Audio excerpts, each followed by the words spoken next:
ज्यादा ये लोग दूर से आए हैं, देखो है ना। हम लोगों के बीच में आए, अच्छी बात है। सबके पास कीमती समय है और अपना टाइम निकाल के आए हैं, तो जोरदार तालियां इनके लिए हो जाएं स्वागत में। बहुत सुंदर।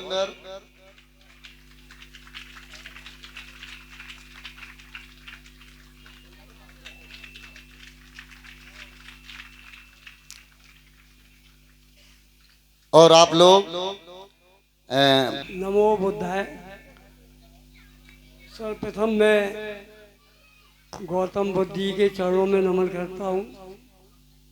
Doctor B.R. अम्बेडकर के चरणों में नमन करता हूँ।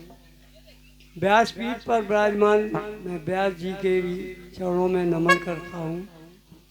उनकी समस्त टीम को नमन करता हूँ।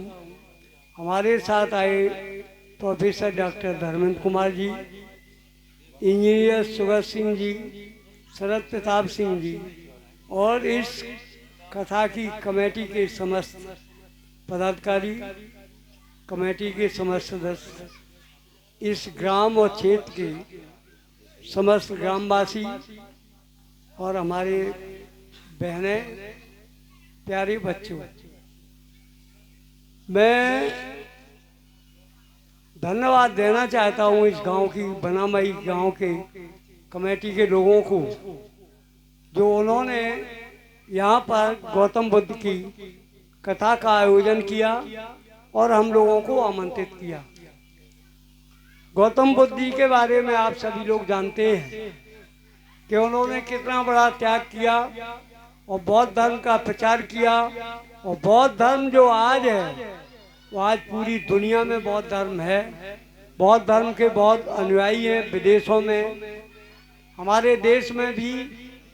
तो मेरा तो यही आप लोगों से कहना है कि हम लोग बौद्ध धर्म को अपनाएं और हमारे ये बच्चे जो बैठे हुए हैं इनसे एक अपील है कि वो पढ़ें, पढ़ेंगे तभी बनेंगे। जब तक पढ़ेंगे नहीं कुछ नहीं होगा। उनको पढ़ना है, जब पढ़ जाएंगे पढ़ लिख करके, जैसे हम लोग तमाम पढ़ाई करके और जो PhD और शिक्षा प्राप्त करके इतनी ऊंचाइयों तक पहुँचे, तो ये सब पढ़ाई का ही आनंद है। यहाँ पर हमारे जो और साथी बैठे हुए हैं उनसे मेरी गुजारिश है कि बच्चों को पढ़ाएं और चरित्रवान बनें। एक और हमारे समाज में बहुत बड़ी कमी है इस समय कि हम लोग मदिरा का पान करते हैं और तमाम नशीली चीज़ों का ही पान करते हैं। तो मेरा आप लोगों से एक गुजारिश है, निवेदन है कि आप इसको दूर करें। अगर आप मदिरा का सेवन करेंगे तो आपका परिवार नष्ट होगा, आपके बच्चे नष्ट होंगे और आपकी नकल करके बच्चे भी यही कार्य करेंगे। अभी व्यास जी ने जो बताया रामफल मंडल कठेरिया, तो इस देश को आज़ाद कराने में जाने कितने लोग कुर्बान हुए कठेरिया जैसे। मैं उनके भी चरणों में नमन करता हूँ और उनके प्रति अपनी श्रद्धांजलि भी अर्पित करता हूँ कि उन्होंने देश की आज़ादी के लिए कितनी कुर्बानी। यहाँ के मुट्ठी भर लोग ये जो कहते हैं कि हमने देश को आज़ाद किया, हम लोगों को इतिहास पता नहीं है।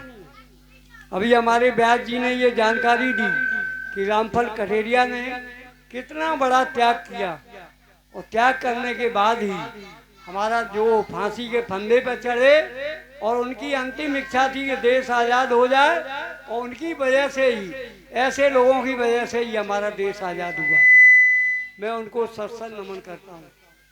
अंत में चूँकि आज समय का अभाव भी है, सर्दी का सीजन है, अंत में मैं सभी के प्रति और यहाँ की गांव की कमेटी के प्रति आभार प्रकट करता हूँ कि उन्होंने यहाँ पर बुलाया, मेरा सम्मान किया। मैं आप सभी का आभारी हूँ और विशेष आभारी हूँ प्रोफेसर धर्मेंद्र कुमार जी जो हमारे शिष्य भी हैं कि उन्होंने यहाँ पर मुझे बुलाया और मुझे यहाँ पर इस कथा का सुनने का आनंद भी प्राप्त किया।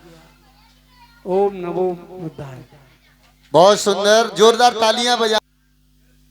अच्छा अब आप लोग थोड़ी देर के लिए शांत हो जाएं। बहन जी, आप लोग इस कथा का, जहां तक स्वतंत्रता आंदोलन की बात है,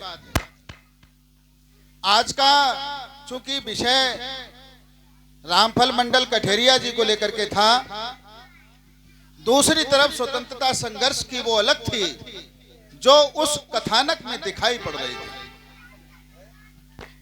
साथियों, अनगिनत लोग जो SC, ST, OBC और माइनॉरिटी से रहे, उन्होंने कितना संघर्ष किया, त्याग किया, बलिदान किया, लेकिन अफसोस हम इतिहास के पन्नों में जगह नहीं पा सके। यह मेरा दुर्भाग्य, उन पुरोधाओं का दुर्भाग्य है, उन वीरों का, रणबांकुरों का दुर्भाग्य है। और उसके लिए अगर कोई आदमी जिम्मेदार है तो जिस नस्ल में हम लोग बैठे हुए हैं, ये अभी हमारी एक पीढ़ी गुजरी है, वो पीढ़ी जिम्मेदार है और हम लोग जिम्मेदार हैं कि उनके वृतांत को हम लोग कहीं स्पष्ट नहीं करते, अपने समाज के बीच उन सारी बातों को याद नहीं करते, उनके त्याग और बलिदान को हम लोग नहीं बताते हैं कि हमारे समाज में कितने लोगों ने त्याग और बलिदान किया। साथियों, हम लोग क्रांति की जब अलख जगी, एक तरफ हमारे ऊपर जातीय तरीके से हमारे ऊपर अत्याचार किया जा रहा था, वर्ण व्यवस्था के आधार पर मेरे ऊपर अत्याचार किया जा रहा था, तो एक तो हमारे ऊपर उत्पीड़न ये वाला, दूसरा उत्पीड़न वो जो सरकार, जो हुकूमत विदेशी थी, वो भी मेरे ऊपर अत्याचार कर रही थी। इसका मतलब है हम दोहरे उत्पीड़न के शिकार थे। और उस दोहरे उत्पीड़न में हमारे लोगों ने कोई कसर नहीं छोड़ी, क्योंकि उनकी मंशा थी, उन्होंने ये सदैव ध्यान रखा कि वो पथ क्या, पथिक परीक्षा क्या, जिस पथ पर बिखरे सूल न हो, तो नाविक की धैर्य परीक्षा क्या, जब धाराएं प्रतिकूल हो। बहुत सुंदर। आप लोगों से भी मेरा आग्रह है, अनुरोध है, ये मन समझो कि आगे का रास्ता आसान है, आगे का रास्ता उससे भी भयावह आने वाला है। यह आप लोगों को समझ लेना चाहिए। हमने जिस संघर्ष को करने के बाद संवैधानिक व्यवस्था को कायम करने का काम किया, धीरे धीरे वो संवैधानिक व्यवस्था हमारी नाकारी, हमारी बेवकूफी की वजह से फिर वो संवैधानिक व्यवस्था मेरे हाथ से फिसल गई। और ये बहुत जल्द होने वाला है। जिस जमींदारी का उन्मूलन करने के लिए हमारे लोगों ने संघर्ष किया था, त्याग किया था, बलिदान किया था, वो जमींदारी व्यवस्था आपको फिर से दिखाई पड़ेगी। ज्यादा देर का समय नहीं लगेगा। इसलिए साथियों, आपकी जिम्मेदारी है, मैं उस चीज को याद करता हूं, जब कहीं संघर्ष करना हो तो याद रखो, अरे मौत से किसकी यारी है, ये सोच लो कि मौत से किसकी यारी है। आज तुम्हारी तो कल हमारी बारी है, निश्चित रूप से हमें जाना है, इसको कोई रोक नहीं सकता। 1857 के स्वातंत्र समर की वो चीज मुझे याद आती है, जब मैंने बहादुर शाह जफर को पढ़ा। मेरठ की बैरकपुर छावनी से संघर्ष शुरू होता है, जमुना पार करके लोग दिल्ली में आ जाते हैं।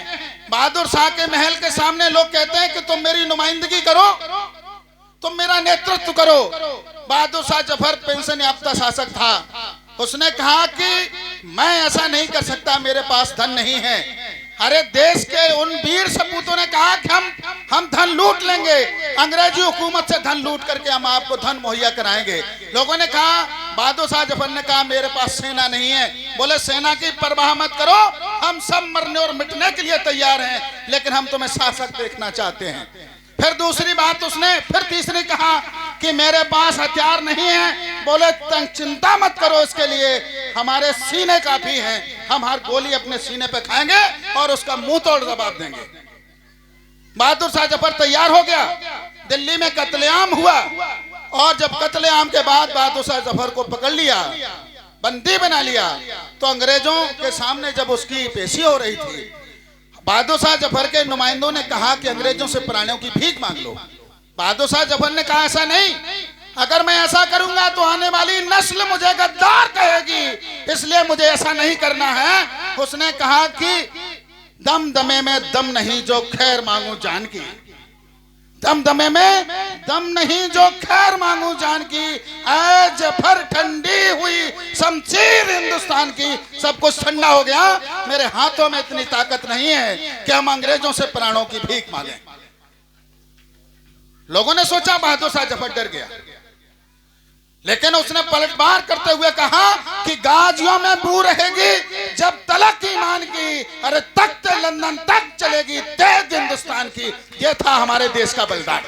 आज चंद मुट्ठी भर लोग जो ये कहते हैं कि हम लाए थे तूफान से किश्ती निकाल के, हम तुम्हारी किश्ती को भी जानते हैं, तुम्हारे तूफान को भी जानते हैं, तुम्हारे कारवां को भी जानते हैं, तुम्हारे सैलाब को भी जानते हैं। साथियों, न तुम्हारा कहीं तूफान था, न तुम्हारा कहीं कारवां था, तुम तो जाति व्यवस्था को एक से एक करने में लगे थे, एक दूसरे को अलग करने में लगे थे, डिवाइड एंड रूल की पॉलिसी अपना रहे थे। ऐसे में तुम कहां क्या कर रहे थे? तुम तो अत्याचार करने में लगे हुए थे। तब जब उन सारे लोगों के ऊपर अगर तुम ठीक थे तो मैं पूछता हूं कि बेगार हमसे कौन लेता था? अगर तुम ठीक थे तो खेती के कर हमसे जरूरत से ज्यादा क्यों लिए जाते थे? अगर तुम ठीक थे तो हमारी बहुओं और बेटियों की डोलियां तुम्हारे घर क्यों जाया करती थी? अगर तुम ठीक थे तो हमें नाम तक तुमने क्यों अच्छे नहीं दिए? अगर तुम ठीक थे तो हम तुम्हारे बराबर नौकरियां क्यों नहीं कर सके? तुम अगर ठीक ही थे तो मुझे शिक्षा से वंचित क्यों रखा गया? मैं पूछता हूं तुमसे और तुम्हें जवाब देना होगा। इसके लिए तुम्हें तैयारी करने की जरूरत है। अब समय बहुत नजदीक आ गया है। धीरे धीरे जिसको हमने संवैधानिक व्यवस्था के आधार पर हमने जब नौकरियों का एक दौर देखा, हमारे बाप लग गए नौकरी से, हमारा चाचा लग गया, हमारा भाई लग गया, चमड़ी लाल हो गई हमारी। हमने कहीं समाज को यह बताने का प्रयास नहीं किया कि ये नौकरियां मुझे मिली कैसे। सारे विभाग जो मंत्रालय थे अंग्रेजी हुकूमत के बाद बनाए गए, ट्रांसपेरेंट व्यवस्था करते हुए सबको नौकरियों की व्यवस्था की गई। मैं पूछता हूं तुमसे कि उन विभागों को निजीकृत कर दिया गया, जो पब्लिक सेक्टर था उसको प्राइवेट सेक्टर बना दिया। तुम्हारे लड़कों को नौकरी मिलेगी कहां? ये तुम आज भी भूले हो। तुम डीपीएस नहीं किसी भी पीपीएस में पढ़ा लेना, तुम्हारे घर का कोई लड़का नौकरी नहीं करेगा, और अगर करेगा जिसको तुम नौकरी कहते हो वो प्राइवेट में जॉब कह करके तुम्हारे गांव में आएगा। वो प्राइवेट जॉब की मैं हैसियत और औकात जानता हूं। 10, 12, 15 हजार रुपए से ज्यादा नौकरी में नहीं मिलने वाली। तुम इसके चक्कर में कर आओगे। लड़का इंजीनियर है, बंगलौर में जॉब कर रहा है, कंपनी में जॉब मिल गया है, हम दावा करते हैं वो 15-20 हजार की नौकरी कर रहा है। लड़की के शादी में तुमने 20 लाख रुपया खर्च कर दिया। लड़की के भी खर्चे ज्यादा होंगे, वो खर्चा चला नहीं पाएगा। नतीजा ये होगा कि या तो लड़की को मरना पड़ेगा या लड़के को मरना पड़ेगा। धीरे धीरे तुमने संवैधानिक व्यवस्था को खत्म कर लिया। तुम्हारा हाजमा इतना अच्छा है कि मैं तो शब्दों में कहूंगा कि तुमने हजम कर लिया। ये वो लास्ट पीढ़ी है जिसने उद्गम देखा, जिसने उदय देखा, जिसने विकास का सर्वोच्च शिखर देखा। और ये मैं और बता देता हूं कि पतन भी तुम ही देखोगे, इसके जिम्मेदार तुम ही हो। इसलिए जरूरत है हमारे युवाओं को दूसरे लोगों को पढ़ने की। आज हमारा युवा उसके पास टाइम नहीं है, सबके पास फोन है, सबके हाथों को काम मिल गया है, अब रोजगार मांगने की जरूरत नहीं है। और खास तौर से अंत में अपनी वाणी को विराम दूंगा।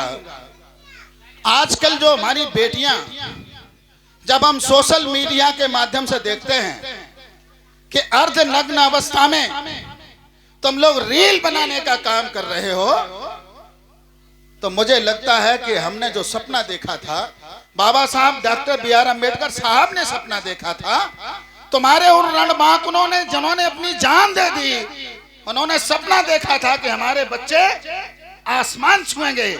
अरे तुम तो गंदी नाली में पड़े दिखाई पड़ रहे हो। इसलिए मेरा निवेदन है कि अगर आप लोग कहीं अपने दिमाग में ये बिठा करके बैठे हैं कि रील बना करके तुम प्रसिद्ध हो जाओगे, तो यह सपना अपने दिमाग से छोड़ देना।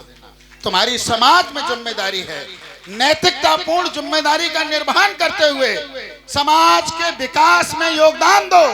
और आने वाला समय अकेला तुम्हारे पास एक शब्द बचा है, जमींदारी आने तक सिर्फ एक शब्द बचा है। उसका भी अभी मैंने एक इंटरव्यू देखा, एक कमेंटेटर कह रहा है कि क्या इंडिया शब्द संविधान से हटा देना चाहिए, जिसमें लिखा इंडिया दैट इज भारत।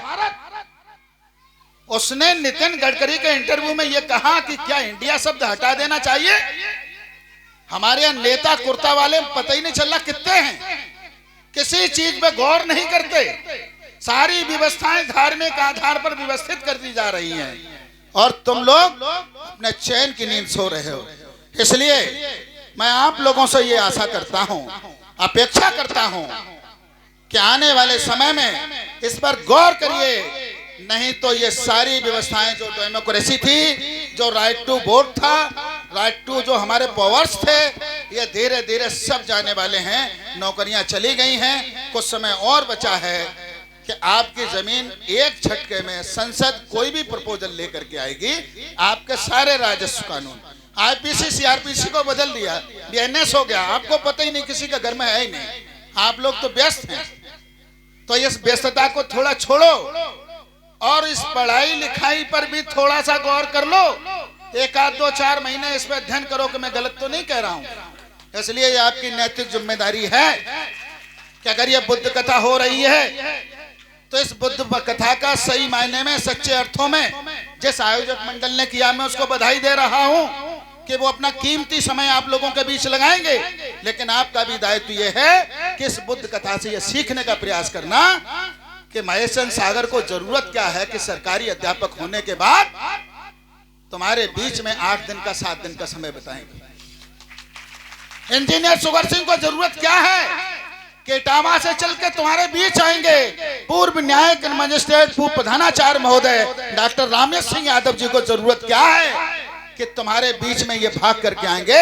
इसलिए तुम्हारी भी नैतिक जिम्मेदारी है कि तुम हम लोगों के आचरणों पे चलो न चलो, लेकिन महेश चंद्र सागर जी जो 8 दिन तक यहाँ पे आपके बीच आपका मनोरंजन नहीं बल्कि ज्ञान वर्धन करने का काम करेंगे, तो आपका भी काम ज्ञान अर्जन होना चाहिए।